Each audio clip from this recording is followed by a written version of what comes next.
हम आज देखेंगे विद्युत उद्योग के कारण इसकी नृत्य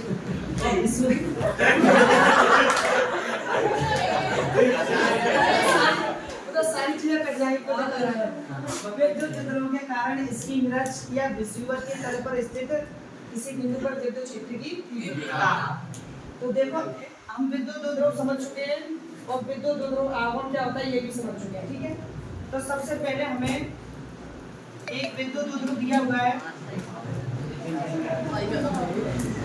हमें एक विद्युत उद्योग ए भी दिया हुआ है, ठीक है। इन पर आगे से क्रमशः माइनस क्यू और प्लस क्यू, इनके बीच की दूरी क्या मानते हैं हम?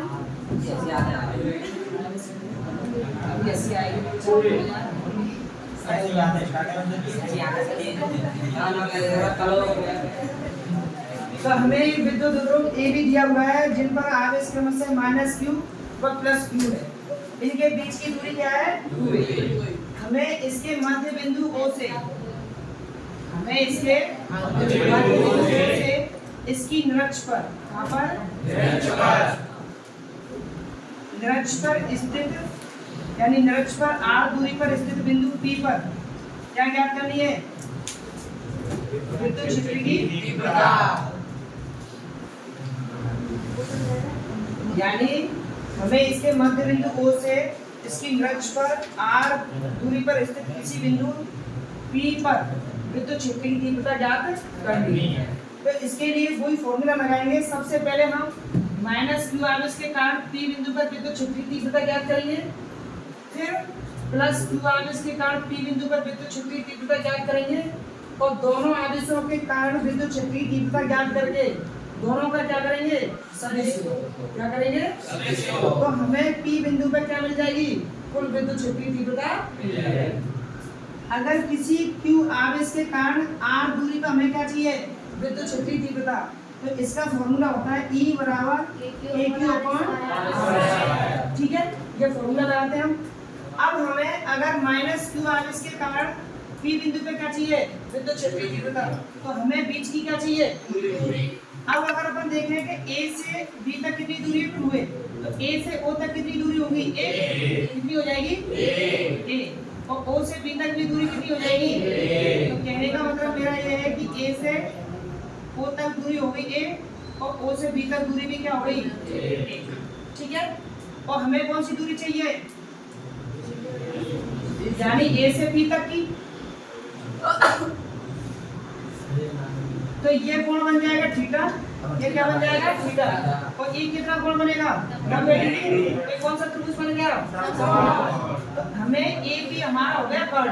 तो कर्ण बराबर क्या होता है? कर्ण स्क्वायर बराबर होता है लंब स्क्वायर प्लस आघात। तो कर्ण ए बी स्क्वायर और लंब बराबर आ जाएगा क्या?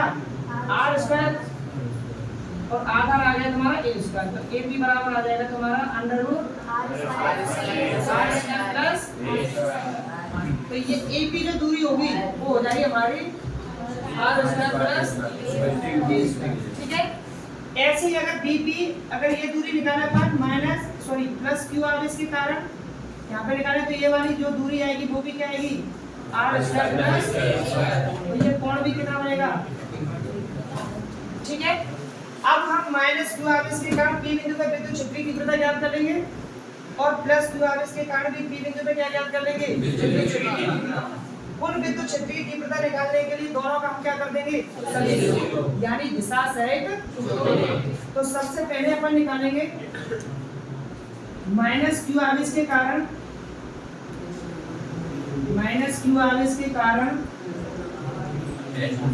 P बिंदु पर विद्युत क्षेत्र की तीव्रता इसको अपन लिख लेंगे किससे? E1 से। इससे लिख लेंगे E1 से। तो वही फॉर्मूला लगाएंगे KQ/R। इसका R की जगह क्या लिखेंगे? Under root R square plus का ठीक है, होल स्क्वायर पे ये अंडर रूट अंडर ये आ जाएगा आर स्क्वायर प्लस ए स्क्वायर ठीक है। अब हमें इसकी क्या लिखनी है दिशा, क्योंकि हमने यहाँ पे आवेश का चिन्ह नहीं लिया। क्यों नहीं लिया? क्योंकि विद्युत क्षेत्रीय जो तीव्रता होता है वो कैसी राशि होता है सदिश राशि, और हमें इसकी क्या लिखनी होती है दिशा।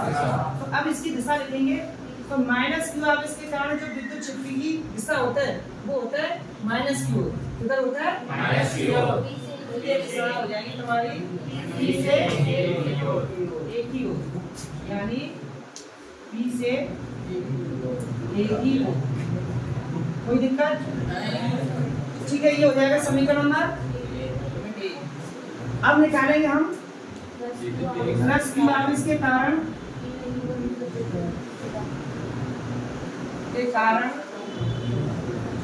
बी बिंदु पर विद्युत क्षेत्र की तीव्रता। इसको अपन किससे लिखेंगे E2 से, फॉर्मूला वही रहेगा KQ अपॉन R स्क्वायर। तो KQ बीच की दूरी क्या हो जाएगी under root R square plus whole square पे अंडर रूट हट जाएगा तो R स्क्वायर प्लस ए स्क्वायर। अब इसकी क्या लिखेंगे दिशा, तो धनावेश के कारण जो दिशा होता है वो धनावेश से किधर जाना होता है दूर, आवेश से दूर, तो दोनों आवेश हो रहे हैं तो धनावेश से ऋणावेश की ओर, तो ये दिशा हो जाएगी बी से पी की ओर, ये होगी E2 की दिशा ठीक है। तो ये दिशा हो जाएगी बी से पी की ओर। यहाँ तक किसी कोई दिक्कत? ये हो जाएगा समीकरण नंबर। अब देखो समीकरण 1 और 2 में यानी माइनस क्यू आवेश के कारण पी बिंदु पर विद्युत क्षेत्र की तीव्रता और प्लस क्यू आवेश के कारण पी बिंदु पर विद्युत क्षेत्र की तीव्रता परिमाण में कैसी है समान। देखो KQ upon R square plus ए square, KQ upon R square plus ए स्क्वायर, यानी E1 और E2 के मान कैसे हैं समान है ठीक है, यानी परिमाण में विद्युत क्षेत्र की तीव्रता कैसी है समान है। लेकिन अगर दिशा में देखें तो कैसी है तो अगर विपरीत होती तो ज्यादा में कम को अपन क्या कर देते घटा देते, लेकिन यहाँ पे दिशा जो है वो कैसी है अलग अलग दिशा होने के कारण हम क्या करेंगे E1 और E2 के लंबवत घटक करेंगे। क्या करेंगे E1 और E2 के लंबवत घटक। तो अगर मैं E1 के घटक करूं, किसके घटक करूं E1 के, तो एक घटक तो ये हो जाएगा यानी लंबवत घटक ये हो जाएंगे।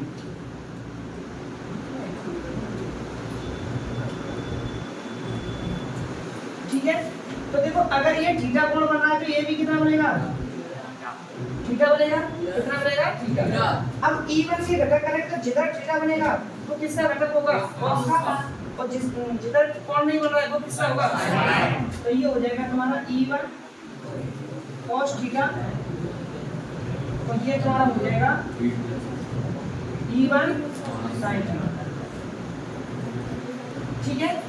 यानी ये घटक होगा तुम्हारा E1 cos थीटा और ये घटक कौन सा हो जाएगा E1 sin थीटा। ऐसे ही अगर अपन E2 के क्या करें घटक, तो देखो ये कोण थीटा बन रहा है तो ये कोण भी कितना बनेगा थीटा बनेगा, ये कोण भी कितना बनेगा थीटा। आगे बात समझ में। तो अगर E2 के अपन घटक करें तो E2 के भी कौन से घटक करेंगे लंबवत घटक करेंगे ठीक है। तो एक घटक इधर हो जाएगा एक घटक ये हो जाएगा। तो E2 के घटक करें तो जिधर कोण बन रहा है वो कौन सा घटक होगा तो ये हो जाएगा E2 cos थीटा, और जिधर कोण नहीं बन रहा वो E2 यहाँ तक समझ में आ गया। अब देखो E1 और E2 दोनों कैसे हैं परिमाण में समान, E1 और E2 कैसे हैं तो यहाँ पे देखो E1 sin थीटा और E2 sin थीटा, तो E1 और E2 पहले से ही कैसे हैं बराबर, E1 और E2 कैसे हैं बराबर। तो अगर मैं अक्ष के लंबवत घटक देखूं विद्युत ध्रुव की अक्ष के कैसे घटक देखूं लंबवत, यानी E1 sin थीटा और E2 sin थीटा परिमाण में कैसे हैं समान, परिमाण में कैसे हैं क्योंकि E1 और E2 का मान कैसा है बराबर। तो E1 और E1 sin theta E2 sin theta परिमाण में समान है, तो दिशा में कैसे है दिशा में कैसे विपरीत ठीक है। तो विपरीत होने के कारण ये दोनों एक दूसरे के प्रभाव में क्या कर देंगे यानी जितना विद्युत क्षेत्र ऊपर है उतना ही क्या है ऊपर विद्युत क्षेत्र कितना आ जाएगा। आगे बात समझ में। E1 cos theta E2 cos theta दोनों घटकों की दिशा जो है वो एक ही है। दोनों की दिशा क्या है एक ही। तो एक ही दिशा होने के कारण जो परिणामी विद्युत क्षेत्र आएगा वो इन दोनों घटकों के कारण ही आएगा। यानी ये दोनों घटक क्या हो जाएंगे जुड़ जाएंगे। दोनों की दिशा क्या है एक ही। वो एक ही दिशा होगी तो क्या होगा जुड़ेगा। तो P बिंदु पर परिणामी विद्युत क्षेत्र की तीव्रता परिणामी विद्युत क्षेत्र की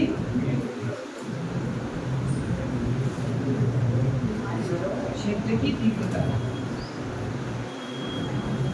तो ये आएगी तुम्हारी E बराबर E1 cos theta plus E2 cos theta. यही तो आएगी क्योंकि दोनों घटक क्या होंगे जुड़ेंगे। अब E1 और E2 दोनों कैसे हैं बराबर। E1 और E2 दोनों कैसे हैं बराबर। तो या तो E1 की जगह E2 रखो या फिर E2 की जगह E1। E बराबर आ जाएगा तुम्हारा E1 cos थीटा। E1 की तो मैंने E1 ही रखी है।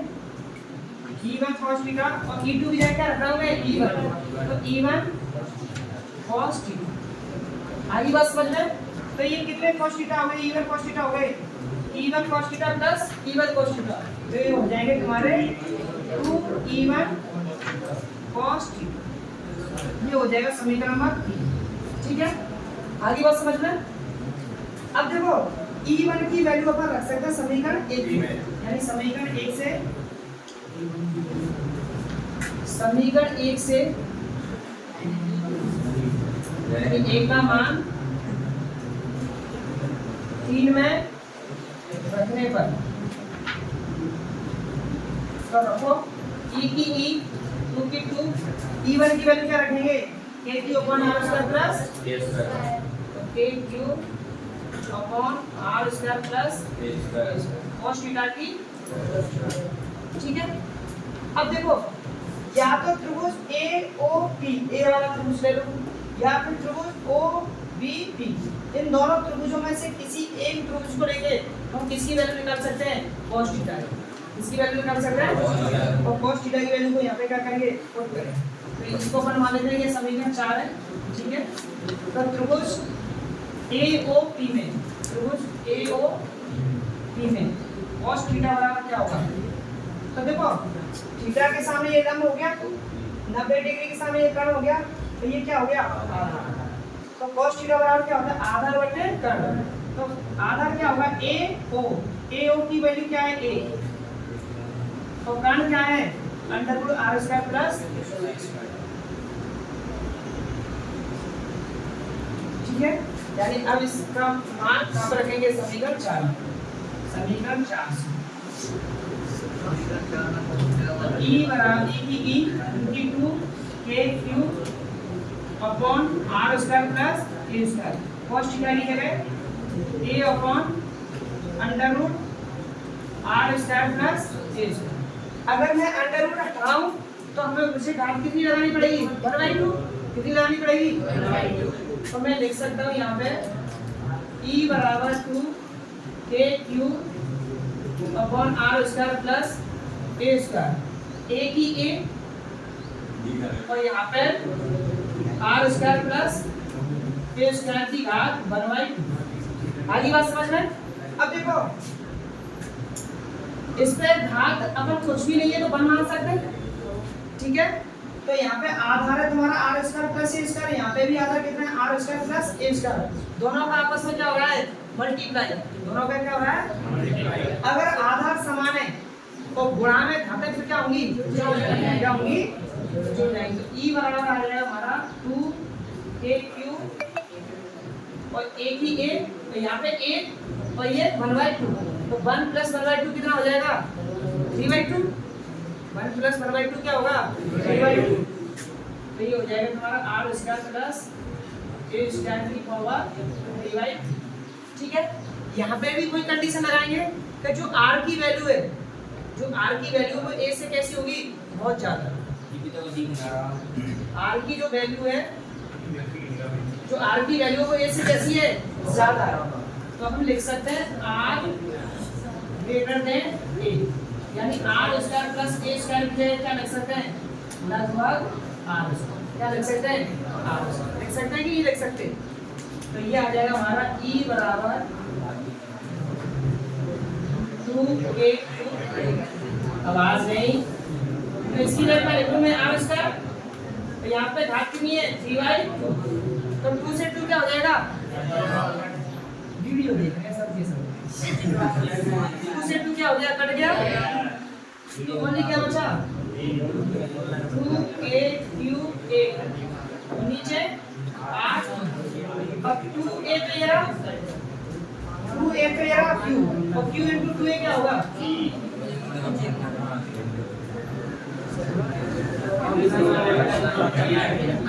2 into, यहाँ पे लिख सकते हैं e की e, तो ये आ जाएगा कि p बटे r, e बराबर क्या आ गया? आगे बात समझ में कोई दिक्कत? अब देखो E बराबर k/r की जो विद्युत क्षेत्र की तीव्रता आई है P बिंदु पे, उसकी दिशा किधर है? E बराबर k/r की जो आई है विद्युत क्षेत्र की तीव्रता P बिंदु पे, इस विद्युत ध्रुव के कारण उसकी दिशा किधर है? उसकी दिशा है इधर, बाईं ओर, यानी इधर की तरफ, यानी धनावेश से ऋणावेश इधर की तरफ है ना, है कि नहीं? भाई ये दोनों के कारण विद्युत क्षेत्र जो है वो तो नष्ट कर दिया। जो परिणामी विद्युत क्षेत्र आ रहा है वो इन दोनों घटकों के कारण आ रहा है। इन दोनों घटकों की दिशा किधर है? इधर की तरफ, यानी बाईं ओर, है कि नहीं? यानी कैसे क्या धनावेश से ऋणावेश की ओर, ठीक है? अब देखो तो विद्युत ध्रुव आघूर्ण की दिशा किधर होगी? ऋणावेश से धनावेश। तो P बिंदु पर जो विद्युत क्षेत्र की तीव्रता निकल के आई है, उसकी दिशा जो होगी वो विद्युत ध्रुव आघूर्ण की किधर होगी? विपरीत दिशा। किधर होगी? आगे बात समझ में, क्योंकि विद्युत क्षेत्र की तीव्रता की दिशा इधर आई है, और विद्युत ध्रुव आघूर्ण की जो दिशा होता है वो होता है ऋणावेश से धनावेश, यानी वो होगी बाएं से दाईं ओर, और विद्युत क्षेत्र की तीव्रता की दिशा दाईं से। तो दोनों की दिशा क्या है? रिलेशन आ गया समझ में?